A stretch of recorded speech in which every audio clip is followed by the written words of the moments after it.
જય શ્રી કૃષ્ણ મિત્રો, સ્વાગત છે તમારા બધાનું આપણા કિચનમાં। આજે આપણે બનાવશું સેવ ઉસળ।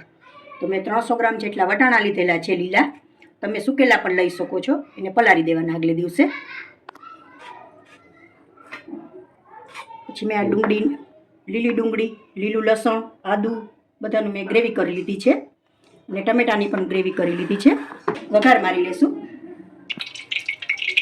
વઘાર માટે મેં 2 થી 3 ચમચા તેલ લીધેલું છે। ડુંગળીની પ્યુરી નાખી દઈશ આમાં, ટમેટાની પ્યુરી નાખી દઈશું,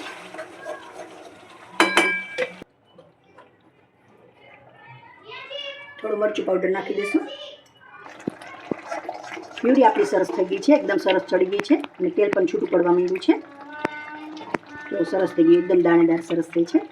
હવે થોડી ચટણી આપણે કાઢી લેશું, ઉપર સેવ ઉસળ ઉપર નાખવા। ચમચી મરચું પાવડર નાખી દઈશું, થોડું તીખું હોય તો સરસ લાગે। અડધી ચમચી હળદર પાવડર નાખી દઈશું, ચમચી ધાણા પાવડર નાખી દઈશું,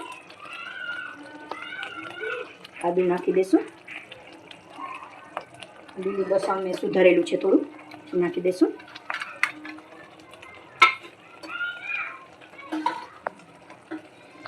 સારી રીતે હલાવી લેશું। બટાણા નાખી દઈશું બધા। નિમક મેં બંને પ્યુરીમાં જ નાખેલું છે એટલે આપણે આમાં નહીં નાખીએ। સારી રીતે મિક્સ કરી લેશું। હવે આમાં પાણી નાખી દઈશું, આમાં રસો ફૂલ હોય એટલે મેં થોડું ગરમ પાણી લીધેલું છે। ગરમ પાણી નાખવાથી કલર ને ટેસ્ટ એવો ને એવો સરસ રહે છે અને સારી રીતે ઉકળવા દેશું। હવે ગ્રેવી આપણી સરસ થઈ ગઈ છે, એકદમ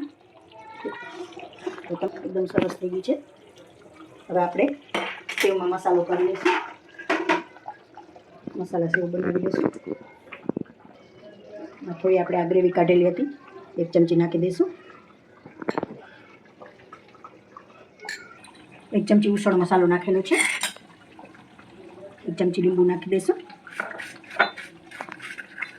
મિક્સ કરી લઈશું સારી રીતે।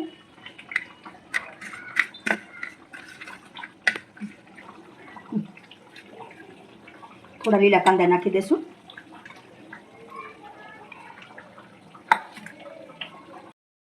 તૈયાર છે આપણું સેવ ઉસળ। હવે આપણે સર્વ કરી લઈશું। તૈયાર છે આપણું સેવ ઉસળ। જો તમને મારી આ રેસીપી ગમી હોય તો કોમેન્ટમાં જરૂર જણાવશો।